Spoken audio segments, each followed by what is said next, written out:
Selamat siang buat kita semua. Perkenalkan, nama saya Roma Olistinja, NPM 17110035. Yang saya hormati Bapak dosen kami, Bapak Ronald Hasibuan, selaku dosen pengampu mata kuliah Seminar Bahasa dan Sastra Indonesia.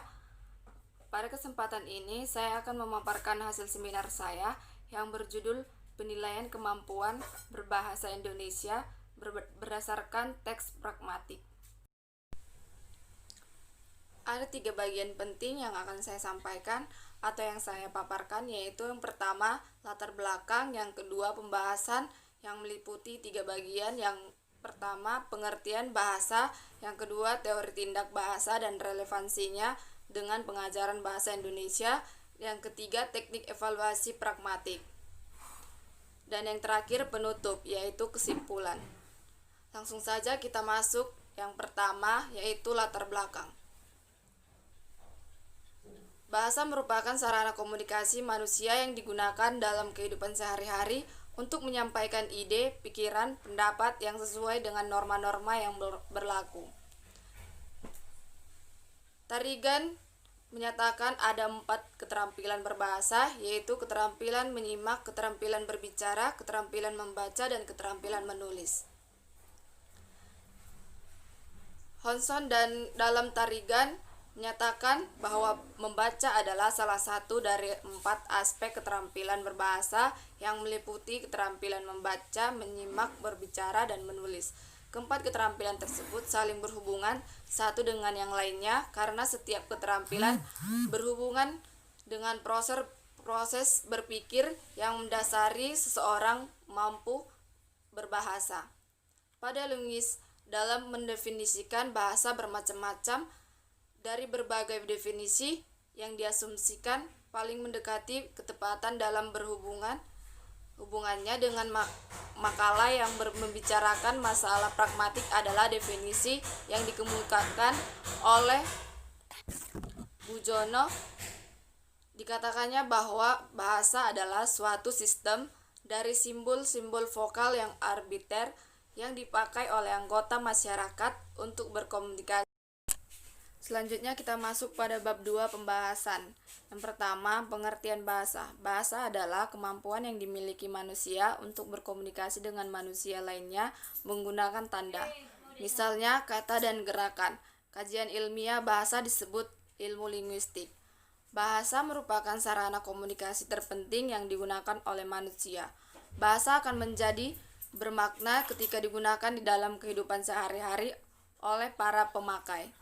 Kemampuan berbahasa adalah kemampuan memilih bunyi-bunyi bahasa atau berupa kata, kalimat, tekanan, dan nada secara tepat serta memformulasikan secara tepat pula guna menyampaikan pikiran, perasaan, gagasan, fakta, perbuatan dalam suatu konteks komunikasi.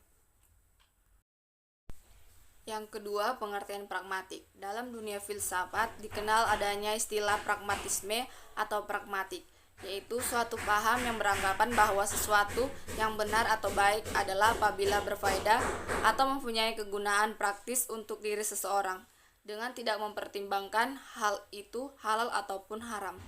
Akan tetapi, pengertian pragmatik dalam telaah bahasa karena sekali berbeda dengan pengertian pragmatik dalam dunia filsafat seperti di atas.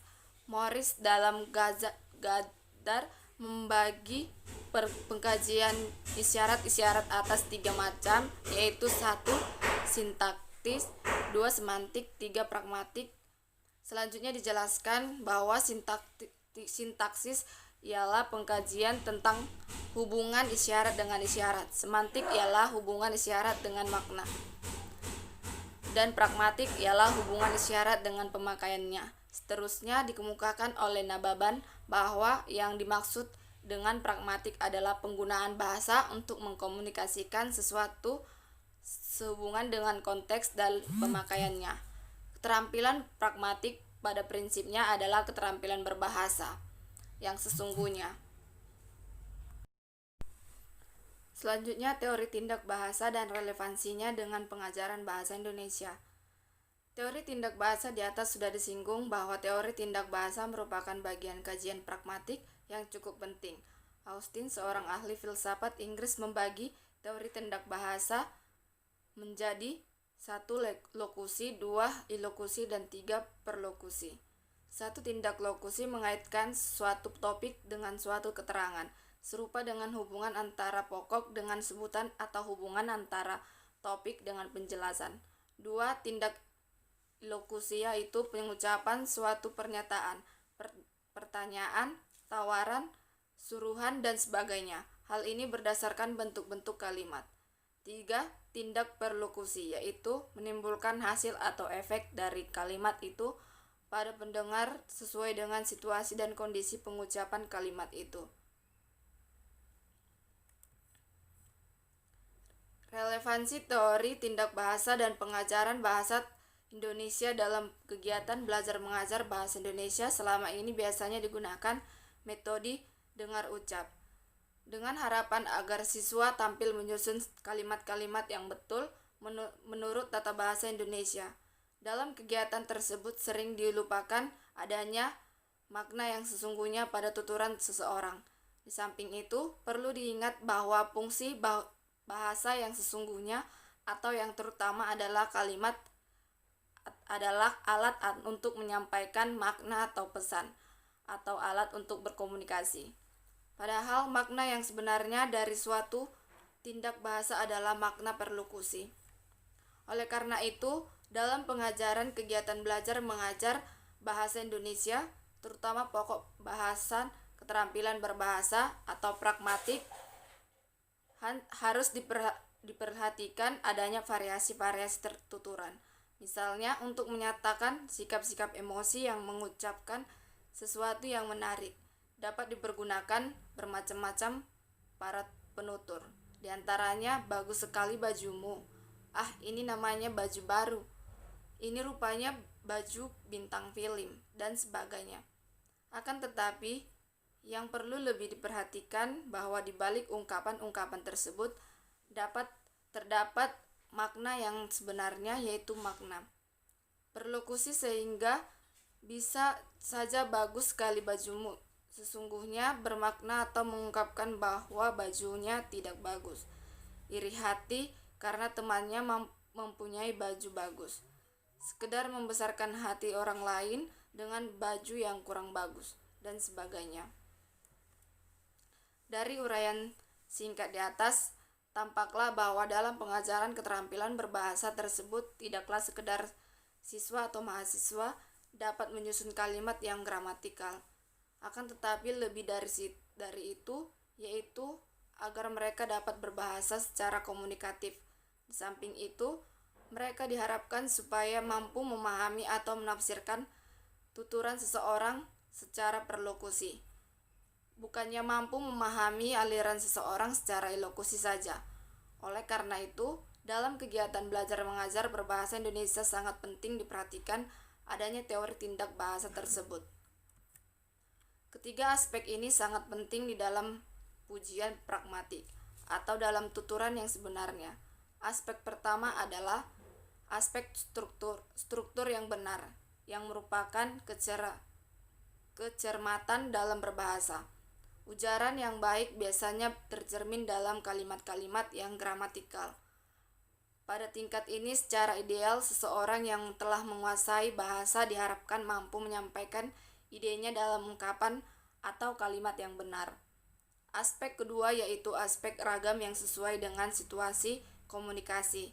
Suatu aspek yang sebenarnya bagian dari tinjauan sosiolinguistik. Aspek ini merupakan faktor yang amat penting untuk mencapai kemampuan komunikatif atau kemampuan berbahasa yang sebenarnya. Dalam hal ini, orang yang bertutur kata atau berbahasa harus memperhatikan konteks dan situasinya, atau faktor-faktor penentu dalam berbahasa.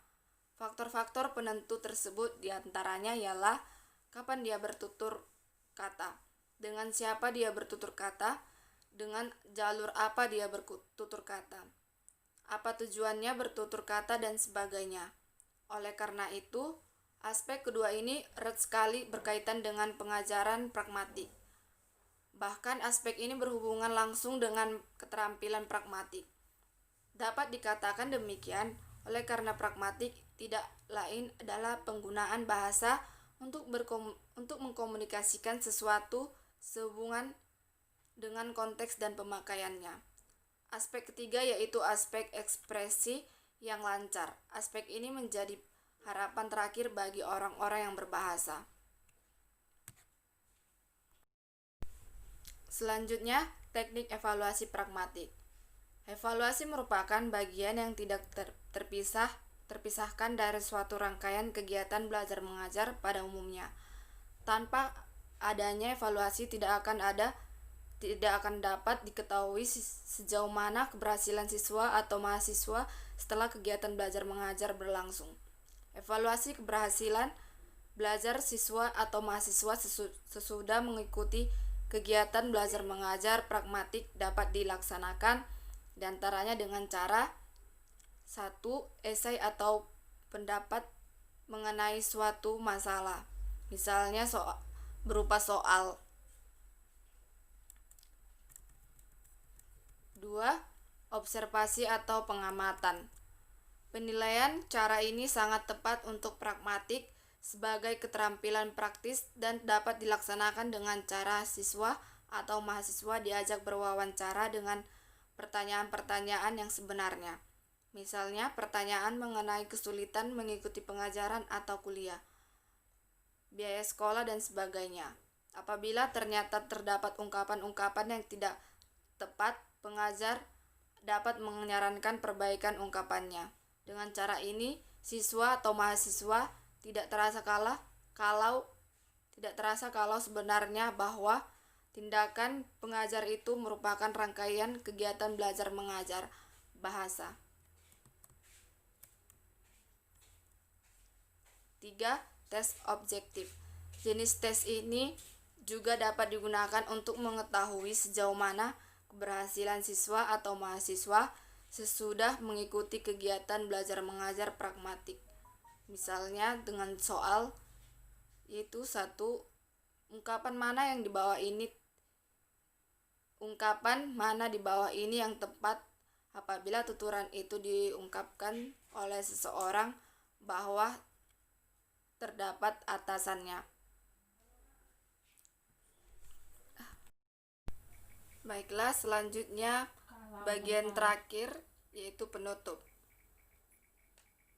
Kesimpulan, berdasarkan uraian di atas dapat disimpulkan bahwa penilaian kemampuan berbahasa Indonesia berdasarkan tes pragmatik mempunyai kedudukan yang sangat penting dalam pengajaran bahasa, terutama pengajaran bahasa yang mengarah kepada keterampilan berbahasa untuk berkomunikasi. Oleh karena itu, pengajaran pragmatik hendaklah berorientasi kepada konsep, teori, tindak bahasa, khususnya masalah perlokusi. Dengan demikian, akan tercapai kelancaran dalam berkomunikasi dan akan dapat terhindar salah pengertian di antara dua pihak yang terlibat dalam pembicaraan. Demikian hasil seminar saya yang saya sampaikan. Atas perhatiannya, saya ucapkan terima kasih.